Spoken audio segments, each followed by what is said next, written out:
The next topic we would focus on today is the leadership development in Shadowmatch. Now, this is once again focusing specifically on leadership development, a very specific type of development. Lizette, please tell us more about how the system would support the leadership development when looking at Shadowmatch.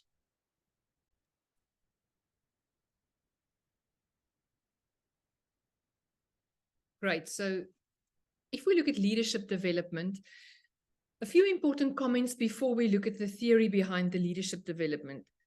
Dear audience, I think it's important to remember that a leader and a manager, those two people are not necessarily the same people. It's not necessarily the same person. You might have very great leaders in your organization, but they are not in management roles. And you might have managers that are not good leaders. And I think we've all experienced this. So if we focus on leadership development, it's not about management development. That's more where you would look at your succession planning. But the leadership development is to say, I would like to identify leaders in my organization, and I would like to develop more leaders that can rise to the occasion. So how do we do this? We start again by creating a benchmark of successful leaders. Now, this can be leaders at all levels of seniority in the organization. There might be an excellent leader that's currently not in a management role. They might just be one of your entry-level workers, but in their group or in their team or amongst their peers, that person is an excellent leader. They show excellent and exceptional leadership qualities. That would also be someone that you identify to include in your leadership benchmark. So please, an important comment and a note to make that the leadership benchmark includes all successful leaders that are currently successful leaders in your organization.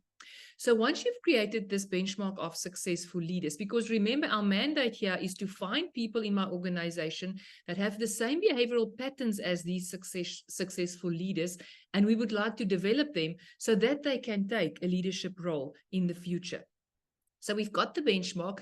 Now you search your Shadowmatch database. In other words, you search your group of individuals and the results that you have on the system of your organization. That's your reverse multi-match. Or alternatively, you take an individual's results and you match and compare that individual to your successful leadership benchmark. So you might have identified an individual that you say, maybe we should develop this person into a leadership role or to act as a leader in a specific capacity. Let's see how this individual compares to that benchmark. So once you've got your benchmark, you can do one of two things. You can search your database to find people that have the same habits as the already successful leaders, or you can take an individual and compare that individual to your benchmark of successful leaders. Now, once you've done this, if you've done the reverse search and you decide on the individuals that you would like to develop in terms of their leadership capacity, then you do the following. Firstly, these individuals that you've identified, you do the leadership personal development program, the leadership PDP, with each of these individuals. Once they've completed the leadership development program, then they do the second development, and that would be career development.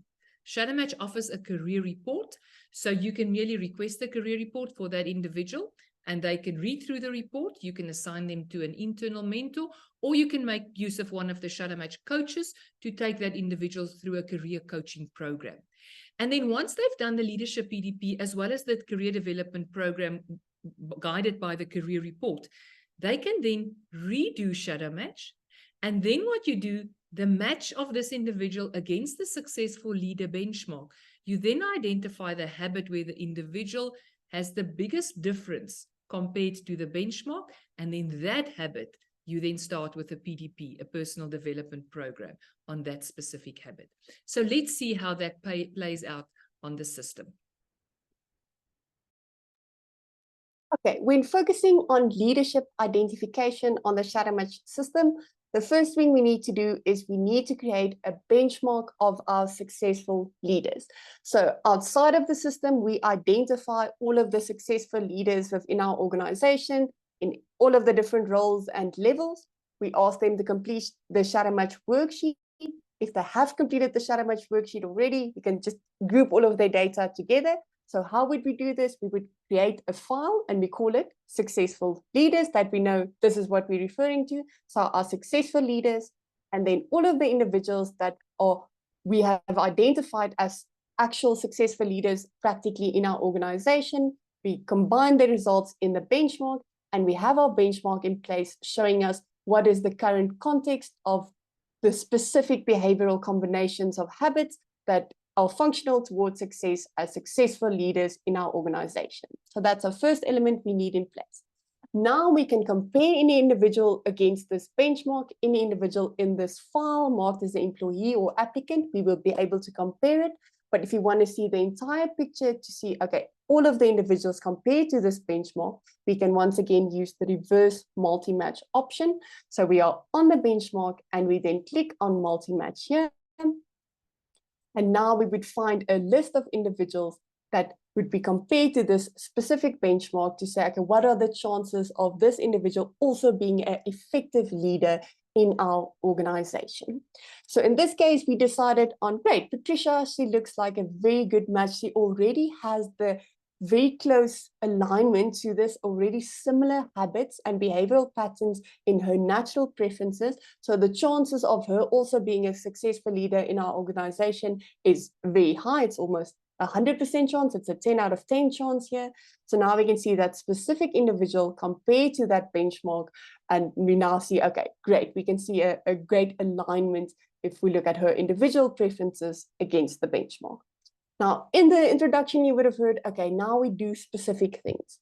Now we need to go and activate the leadership PDP. So we're not going to activate a different program, but we're still going to go to the same button. We're going to go to our request PDP button.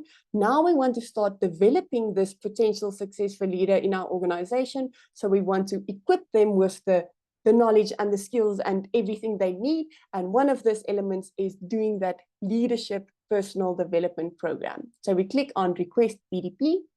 And now from our list of PDPs, we would then click on the leadership option and we would then activate it. If you click on it, you can activate it and choose the options applicable for this specific individual in this journey. Should it be screen-based? Should it be paper-based? You can do all of the steps there, but on this screen, you request that leadership development program. Now, the next element in the development journey for the new successful leader in our organization is the career report. So you could find this if you go to the individual. Let's go back to that view there. On this screen, you would find the career report here in the bottom row of options. There's a career report. You can select it here. You can also find it here in your left option here underneath the individual's actions. You would find a career report. Now, what is the career report? I've prepared a little example report for us just that you can see the different sections in this. The career report is a report that helps the individual with the specific elements that need to be in place in their career makeup. So it's based on the individual's unique habits. That's the informing data that helps this report or that writes this report to say this individual's unique habits, their preference, and how they approach the environment. What are the specific career elements that help them for the optimal career? So if the potential leader now sees it and understands in my role as a successful leader or in the organization, where is my current focus on things? As you see, when we go to the elements, it equips them to be an optimal leader in this organization. So let's just take a quick view through the report. So you'll see there's elements. It's an explanation of how to read this report. It's very nice and interactive, this report. A lot of videos in the report, nice and interactive graph. So in each section, there would, for instance, be a video explaining that section. So very nice interactive report, explaining this individual, how do you read your report? Then the first section here is in the future world of work in Industry 4.0, what can they expect? So make sure this is a sustainable journey, that the role and the journey of leadership that you're developing is sustainable for the future. So it gives them that landscape there of where they would fit in the Industry 4.0 landscape. And then specific sections like the broad focus of your career. So there's a nice video explaining this element, the detail for the individual, and you see there the score, for instance, in what is their balance between working with people, working with objects and tasks, working with ideas. So if the individual is now informed of this, understanding in their leadership journey, how do I manage this and balance this and make sure I keep this in mind, the report will guide them. Great. And then a lot of other great content here, how the balance between a stable and a dynamic content of your career. What should that be? A nice video, the explanation, and their specific unique balance point. And as you know, in ShadowMatch, there's no good or bad or right or wrong. This would always be the specific individual's unique preference for this. And the report helps them to understand that and say, okay, what would optimally work with that, my specific preference, my practical and theoretical career content, the complexity index of my career, and then specific career tips for me to keep in mind if I know my specific strongest habits and softer habits, what are the things I should make sure is definitely in place, and what are the elements I should rather steer clear of. So specific tips for me in my career journey. So this can also be linked to a complete career coaching journey, as they refer to this, where you can do career coaching, where a ShadowMatch coach takes you through the entire process, understanding these elements and working through your career journey if it needs to go to the next level. But on the system, you can request that career report. And then the last element in our development of our potential successful leader is for them to then redo ShadowMatch. So after 11 months has passed since their previous worksheet, they would redo ShadowMatch